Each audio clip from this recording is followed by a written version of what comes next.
Guys, आप अगर अपनी लाइफ की बड़ी बड़ी प्रॉब्लम्स में फंसे हुए हैं, जैसे आपकी गर्लफ्रेंड ने आपको ब्लॉक कर दिया है, या आपका बॉस आपको सैलरी नहीं दे रहा है, या आपके मोहल्ले के बच्चे आपको चिढ़ा करके भाग जाते हैं, तो ऐसे केस में आपको चाहिए ब्रेन मैक्सिंग। ब्रेन मैक्सिंग की पहली फंडामेंटल स्किल ये है कि आप अपनी प्रॉब्लम को, अपने सिचुएशन को एक नए एंगल से, नए नज़रिए से देख सकें और उसका एक नया fresh mental model be create कर सकें। मेंटल मॉडल ए तो ऑलरेडी बना ही हुआ है, जिसकी वजह से आप परेशान हैं, स्ट्रेस्ड आउट हैं, एंग्शियस हैं, डरे हुए हैं और आपको कुछ समझ में नहीं आ रहा है कि क्या करें।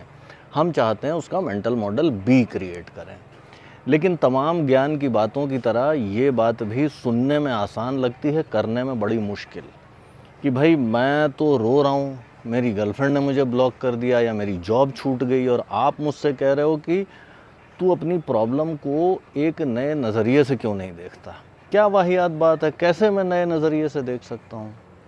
बात सही है, ये हमारी डिफ़ॉल्ट सेटिंग नहीं है, और क्योंकि हम जब सिचुएशन में होते हैं तो बहुत बुरी तरीके से इमोशनली ओवरवेल्म्ड होते हैं, और उस समय हम अपनी प्रॉब्लम को नए नज़रिए से नहीं देख सकते अनलेस हमने उसके लिए स्किल बिल्ड की होती है, ये वाली मसल बिल्ड की होती है कि हम अपनी सिचुएशन को इमोशनली ओवरवेल्म होने के बावजूद उन इमोशंस को एक सेकंड के लिए थोड़ा सा पार्क करके एक नए एंगल से देख सकें और नया मेंटल मॉडल जनरेट कर सकें।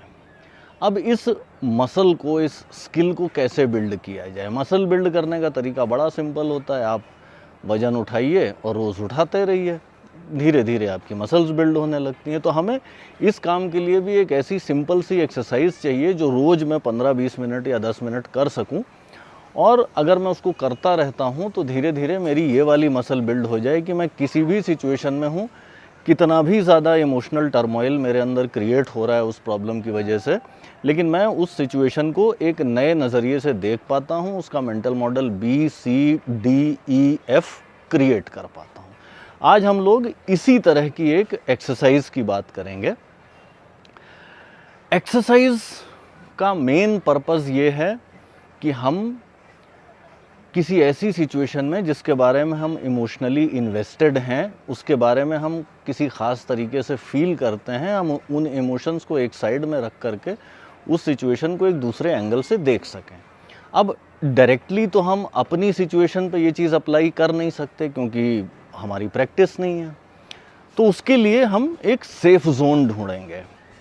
सेफ़ जोन ऐसी जहाँ पे मैं ये एक्सरसाइज तो कर सकूं कि मैं उसके बारे में इमोशनली फील भी करता हूँ, उन इमोशंस को एक साइड में रख करके नए एंगल से देखने की कोशिश भी करूँ।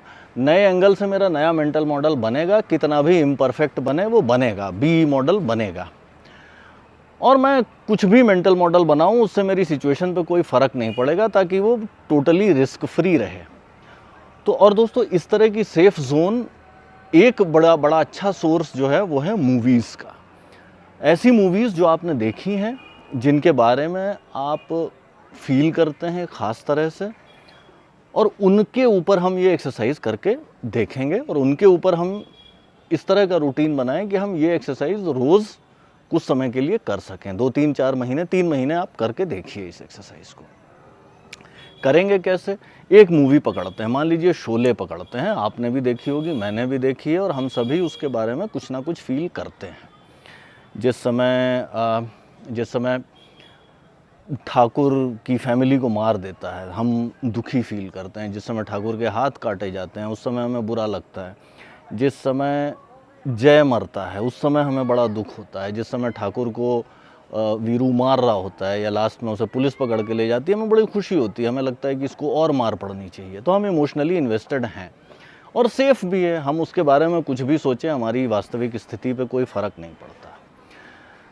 अब शोले को हम एक एंगल से तो देखते ही हैं। वो डिफ़ॉल्ट मेंटल मॉडल जो है, मेंटल मॉडल ए तो बना ही हुआ है कि भाई ठाकुर एक अच्छा, ईमानदार, बहादुर आदमी है, गब्बर एक ईविल साइको टाइप का, सैडिस्ट टाइप का बंदा है, और कहानी जिस तरह से आगे बढ़ती है, ये हमारा डिफ़ॉल्ट मेंटल मॉडल ए है। हम चाहते हैं कि इसको बिल्कुल एक नए नज़रिए से देखें। नए नज़रिए से देखें, चलिए गब्बर के एंगल से देखते हैं। अब ये एक्सरसाइज आसान नहीं है, गब्बर के नज़रिए से जब आप देखते हैं तो आपके दिमाग में ये सवाल आता है कि यार ये आदमी जस्ट बिकॉज एक पुलिस ऑफिसर ने इसको अरेस्ट कर लिया, ये उसकी पूरी फैमिली को मार डालता है, उसके बच्चों को भी मार डालता है, उसके ग्रैंड चिल्ड्रन को भी मार डालता है, या उसके बाद जब उसको पकड़ लेता है तो उसके हाथ काट देता है, या बसंती को वो टूटी बॉटल्स पे डांस करने के लिए फोर्स करता है। ये कैसा आदमी है ये? और आपका पहला जवाब होगा कि गब्बर साइको आदमी है, वो सैडिस्ट टाइप का आदमी है।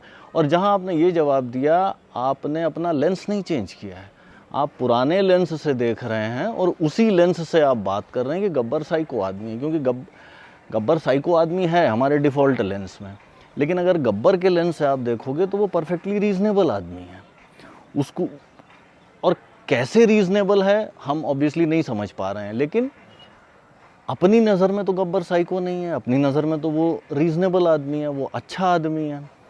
तो हमें कोशिश ये करनी कि हम गब्बर के एंगल से देखें कि भाई कैसा इसका मेंटल मॉडल है कि जहाँ पे एक रीज़नेबल आदमी दूसरे आदमी की पूरी फैमिली को मार डालता है, या उसके हाथ काट डालता है, या किसी लड़की को वो टूटी बॉटल्स पर डांस करने के लिए फोर्स करता है।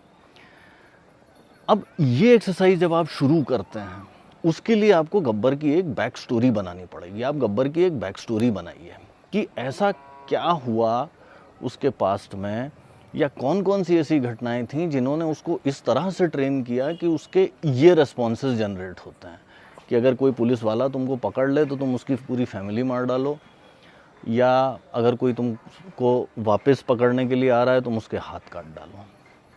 और जब आप गब्बर की बैक स्टोरी बनाने की कोशिश करें, कुछ भी बनाइए, अब रैंडम कुछ भी स्टोरी बनाइए, there are no rights and wrongs, the only criteria is कि जो आप बैक स्टोरी बनाओ उससे ये एक्शंस रीज़नेबल लगने चाहिए कि भाई हाथ काट दिए, या पूरी फैमिली मार डाली, या बसंती को नचा रहा है, ये एक्शन उसके रीज़नेबल लगने चाहिए। जब आप ये बैक स्टोरी बिल्ड करने के लिए बैठोगे ना, उस समय आपको ऐसी ऐसी जगहों पे जाने की ज़रूरत पड़ेगी मेंटली, ऐसे ऐसे कॉर्नर्स को देखने की ज़रूरत पड़ेगी जो आप डिफ़ॉल्ट सेटिंग में नहीं देख पाते। जिस समय हम डिफ़ॉल्ट मेंटल मॉडल से शोले की स्टोरी को देख रहे होते हैं, हम इन कोनों में नहीं जाते।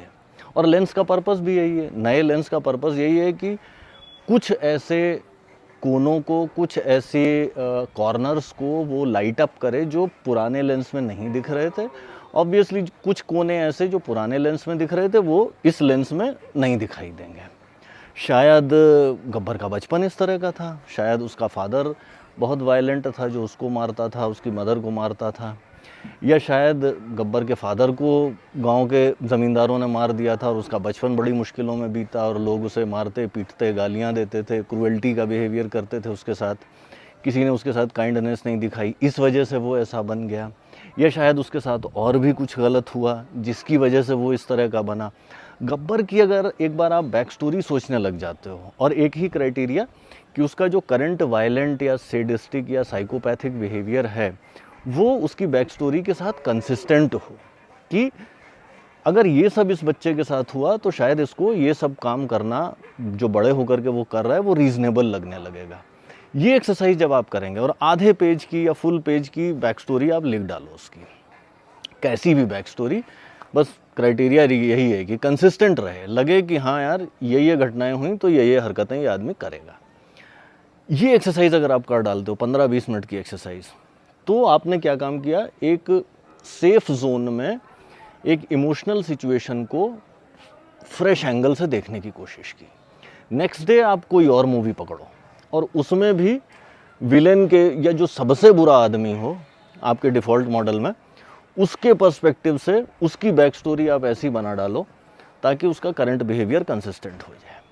इसी तरीके से तीसरे दिन कोई तीसरी मूवी उठा करके गंदे आदमी की, बैड गाय की बैक स्टोरी बना डालो, यानी विलेन के नज़रिए से हम उस स्टोरी को बिल्ड करने की कोशिश करें। और सिंपल तरीका, उसकी बैक स्टोरी बना डालें कि भाई इसके साथ में बचपन में ये हुआ था और इस वजह से ये ऐसा बन गया। जब आप ऐसा करोगे तो आप एक मसल बिल्ड कर रहे हो सेम सिचुएशन को नए एंगल से देखने की। और 3 महीने तक अगर आप 90 मूवीज़ के बारे में ऐसा कर ले जाते हो तो सडनली आप ये स्किल बिल्ड कर पाओगे कि मैं किसी भी सिचुएशन को जिसके बारे में मैं इमोशनली इन्वेस्टेड हूँ भी, तो भी मैं फ्रेश पेयर ऑफ आइज से या नए लेंस से मैं उस सिचुएशन को देख पाता हूँ।